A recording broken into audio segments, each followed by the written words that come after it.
Something huge entered near China's coast, and it created the effect of an entire invasion fleet. A 180-kilometer-wide waterway, the Taiwan Strait, the world's most dangerous breaking point. China had declared it untouchable. Xi's goal was simple: blockade Taiwan, establish military presence on the islands, keep Japan and the US far from these waters, and gradually turn the strait into China's internal sea. Coast Guard vessels patrol around the Senkaku Islands 357 days a year. Taiwan's airspace is violated thousands of times annually. Artificial islands were built in the East and South China Seas. The plan seemed to be working, but that plan was broken and with a massive bang. April 17, 2026, Japanese destroyer JS Ikazuchi entered the Taiwan Strait with its AIS transponder switched off. For 14 hours, it sailed 130 kilometers off the Chinese mainland through waters Beijing calls its internal sea, a single ship. But Beijing's reaction was as if an entire fleet had been sent, and the timing was not coincidental. The transit fell on the 131st anniversary of the 1895 Treaty of Shimonoseki, the treaty that gave Taiwan to Japan. China watched but couldn't stop it, protested but couldn't block it, published drone footage but couldn't turn the ship back, and the next day sent its own destroyer through Japan's Yoko Strait as a deterrent message. But this was a sign not of power, but of desperation. Because this isn't just about a ship. China is already squeezed from every direction. US fleets from the north, Taiwan from the east, American missiles in the Philippines from the south, AUKUS submarines from the southeast, an encirclement ring tightening every day. And Japan has joined that ring. No longer China's target, but China's nightmare. And behind this desperation, this panic, lies a very deep wound. When China's Defense Ministry spokesperson Zhang Xiaowang said indescribable suffering and Foreign Ministry spokesperson Guo Jiakun said deliberate provocation, mistake upon mistake. These weren't standard diplomatic objections. These were the sounds of fear. And to understand the source of that fear, consider this. The US Navy transits this strait regularly. Britain, France, Canada, Germany, Australia have all passed through. Beijing protests every time, but never brings up the Second World War. Japan sends a single destroyer, and China opens events from 80 years ago. This difference is not coincidental. Its name, historical weapon. In China's collective memory, Japan means the dark days of 1937, the Manchuria occupation, 50 million casualties. This memory is the foundation of the Communist Party's founding narrative. We saved you from the Japanese. And now that Japan is rearming for Beijing, this isn't a strategic rival getting stronger. It's a historical nightmare coming back. And the Takaichi crisis deepened this panic. In November 2025, China's consul general in Osaka posted on X, "That filthy neck barged in on its own. I'll cut it off without hesitation." A diplomat's decapitation threat against a sitting prime minister. The post was deleted. Beijing never personally condemned Jian. Then came the seafood ban, tourist restrictions, diplomatic clashes at the UN, all at once. But there's something China doesn't want to show: its own internal decay. Xi Jinping is conducting the largest military purge since the Cultural Revolution. CMC Vice Chairman He Dong was removed. The Eastern Theater Commander was purged. 2 consecutive rocket force commanders were taken down. The very commander who would lead a Taiwan invasion has been dismissed. Population declined by 3.39 million in 2025, the biggest drop since Mao's famine. Births fell 17%. Fewer babies in absolute numbers than Japan despite 10 times the population. Real estate investment collapsed 17%. The PLA hasn't fought a war in 45 years, and China's economic weapons are cutting both ways. The seafood ban hit Japanese fishermen, but also shut down China's own processing factories, Gallium and germanium export restrictions targeted Japan, but also slowed China's own chip industry that depends on Japanese semiconductor equipment. Tourist restrictions cut spending by 712 million Chinese tourists, pulling China's own citizens' money from Japan too. Every economic weapon wounds the one who wields it. To understand Beijing's panic, just look at the map. China is inside a natural prison, the first island chain stretching from Japan through the AUKUS, Taiwan, the Philippines to Borneo blocks China's access to the open ocean. At the center of this chain sits Taiwan, MacArthur's unsinkable aircraft carrier. If Taiwan falls, the chain breaks and China's navy opens directly to the Pacific. If it stands, China's navy is confined to 3 narrow straits, Mako, Bashi, or distant Malacca, and all those straits are controlled by the US, Japan, or the Philippines. China is trying to break this encirclement. In June 2025, both aircraft carriers Loing and Shandong crossed the second island chain simultaneously for the first time. In November, the third carrier Fujian with electromagnetic catapult entered service. China has built the world's largest navy, over 370 warships, but most of those ships are still trapped inside the first chain. The second island chain, Guam, the Mariana Islands Palau, is America's rear arsenal, and this encirclement ring tightens every day. From the north, the US 7th Fleet at Yokosuka, 54,000 American troops in Japan. But the Iran war is shaking this balance. Carriers are shifting to the Indian Ocean.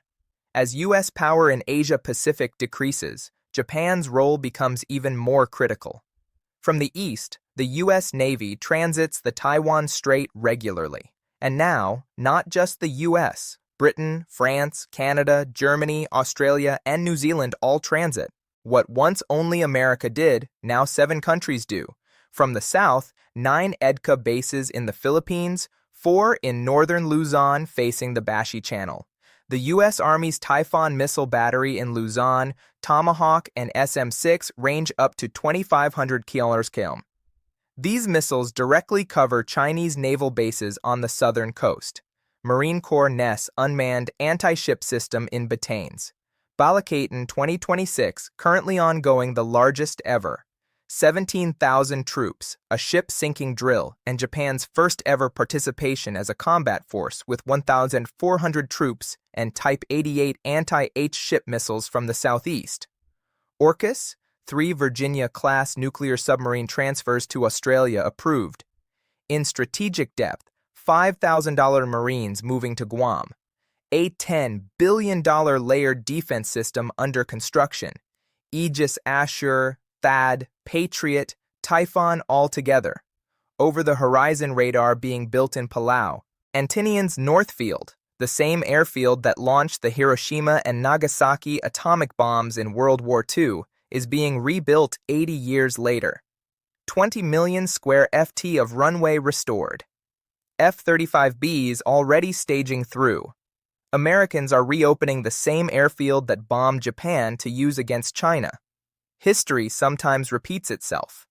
This, ironically, and a silent war already rages around the Senkaku Islands, Chinese Coast Guard vessels were present 357 days of 2025, nearly every day of the year. Territorial intrusions occurred on 32 days. In March, a single pair of CCG vessels stayed 92 hours, nearly 4 days, inside Japanese territorial waters. All CCG vessels now carry 76 mm Autok cannons. These aren't Coast Guard vessels, they're gray zone warships. And in June 2025, a CCG helicopter flew inside Senkaku territorial limits. Japanese fighters scrambled in emergency. Japan is already living in an active friction zone with China. When Beijing looks at the map, it sees a prison and the newest guard of that prison, Japan pacifist, for 80 years. And let's look at how Japan is filling that guardian role, because what it has quietly built in the last 3 years is extraordinary. Prime Minister Takaichi in November 2025 equated an attack on Taiwan with an attack on Japan. the boldest statement by a Japanese leader in the post-war era, and she poured concrete behind those words. In February 2026, she won the 2-3 parliamentary majority needed to amend Article 9 of the Constitution. A missile wall is rising along the Ryukyu Island chain, Amami, Mako, Ishigaki, and Yonaguni, just 110 kilometers from Taiwan. Japanese missiles on these islands directly cover the Taiwan Strait, and these missiles reach farther every year. The Type 12 anti-8 ship missiles range grew from 200 to 1,000 kilometers in 5 years, a 5-fold increase. 400 Tomahawks ordered from the US, 1,600-kilometer range, weapons that can reach the Chinese mainland. VLS integration on 10 destroyers underway. Hypersonic missile program 2 to 3,000 kilometer to be completed by 2031. Japan is no longer just building defense, it's building counter-strike capability. And the most striking detail, Japan is building underground shelters for civilians on these islands with tow capacity. When a country builds bomb shelters for its citizens, it's preparing for war. Defense budget 9.04 trillion yen, roughly $58 billion, 12th consecutive record. The 2% of GDP target was hit 2 years early. Plans to arm submarines with long-range cruise missiles are on the table. Defense Minister Kasumi personally visited Yonaguni and called for debate on nuclear-powered submarines. And on April 17th, the same day, JS Ikazuchi transited the Strait Constitutional Amendment working sessions began. 2 fronts, same day. This is coordinated strategy. The organizational transition is now complete. The Joint Operations Command was established for the first time in March 2025. Concurrently, the U.S. elevated Japanese forces to the Joint Force Headquarters. The first Australian liaison officer was assigned to the Japanese command. The infrastructure for the 2 armies to operate as a single entity is now in place. And the most surprising dimension of this transformation, Japan is now a weapons exporter. A decade ago, it couldn't sell weapons even to allies. Now it's building Australia's future navy. In August 2025, Australia ordered 11 Megami-class frigates worth 10 billion Australian dollars, Japan's first major combat platform export since World War II. In November 2025, Japan's first ever lethal weapons export, Mitsubishi PAC-3 interceptor missiles sent to the U.S. The UK-Italy GSAP 6th-generation fighter designed for export to 15 countries. Long-range air defense radars delivered to the Philippines, scanning the South China Sea from Wallace Air Base. Strategic effect. Japan is now the industrial anchor of the first island chain. Japanese radars scanning the South China Sea from the Philippines. Japanese frigates will form the backbone of Australia's future navy. Japanese missiles replenishing U.S. stockpiles. And Japan's official security assistance program, weaving a security network across the Philippines, Indonesia, Malaysia, Fiji, and Mongolia. An alternative security architecture against China's Belt and Road, and Japan is not alone. An alliance bloc is forming around it. But the most noteworthy thing is who didn't speak. South Korea. Historically, the country most uncomfortable with Japanese rearmament. But South Korea stayed silent this time. Silence sometimes speaks at the highest volume, and Seoul's silence says the China threat is bigger than the Japan discomfort. Japan and South Korea have restarted intelligence sharing since 2023 and institutionalized trilateral U.S.-Japan-Korea summits. 2 former enemies quietly converging against a common threat, and this convergence is Beijing's worst-case scenario. Taiwan itself stands at the most delicate point. Taipei neither supported nor condemned Japan's transit. Every Japanese move increases China's pressure on Taiwan.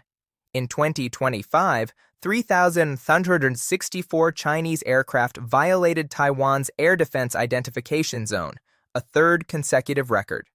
The Squad, US, Japan, Australia, Philippines, now holds regular defense ministers' meetings.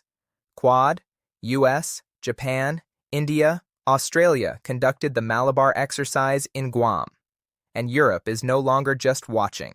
British, French, German, and Canadian navies are transiting the strait. German Defense Minister Pistorius' words are clear. International waters are international waters. It's the shortest and safest route. So, we're going through. Europe's interest isn't just principled, it's economic.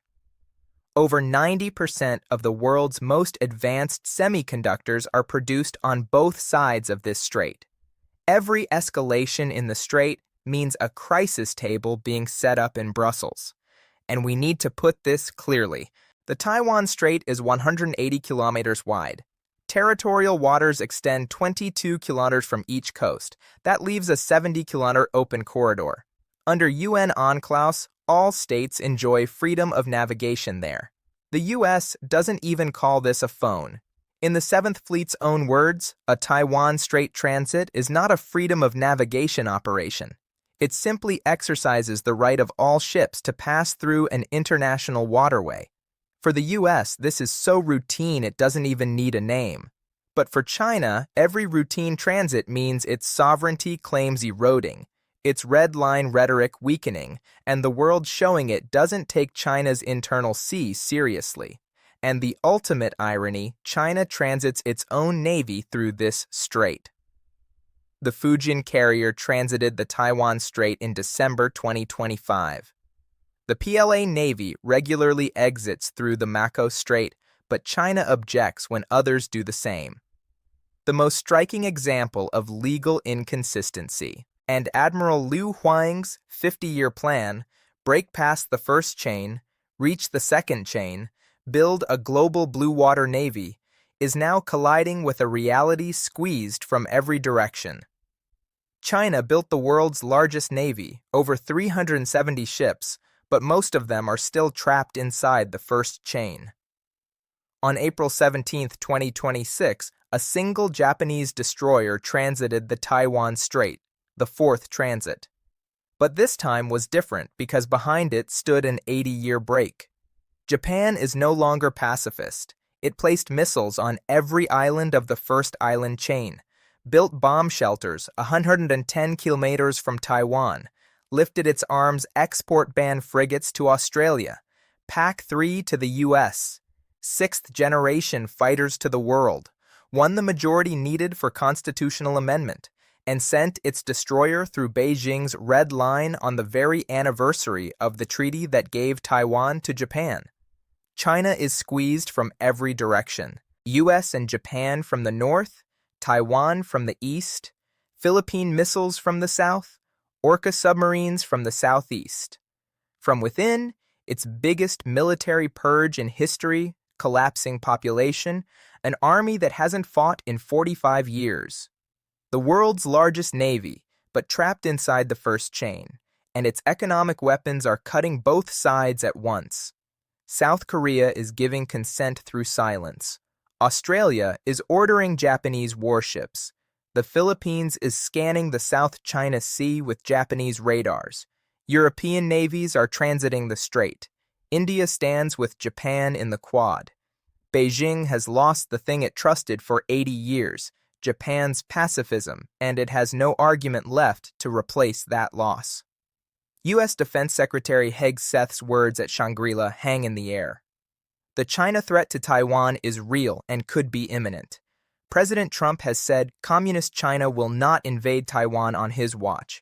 So where will this escalation lead? Will Japan next time send not a single destroyer, but a fleet with Australian, British, and Philippine navies alongside? And how much longer can China keep saying, "We watched but didn't intervene"? Every repetition of that sentence erodes Beijing's deterrence a little more. What do you think about this? Share your thoughts in the comments. Don't forget to subscribe to PPR Global and turn on notifications to stay updated on our analyses. Thank you for choosing.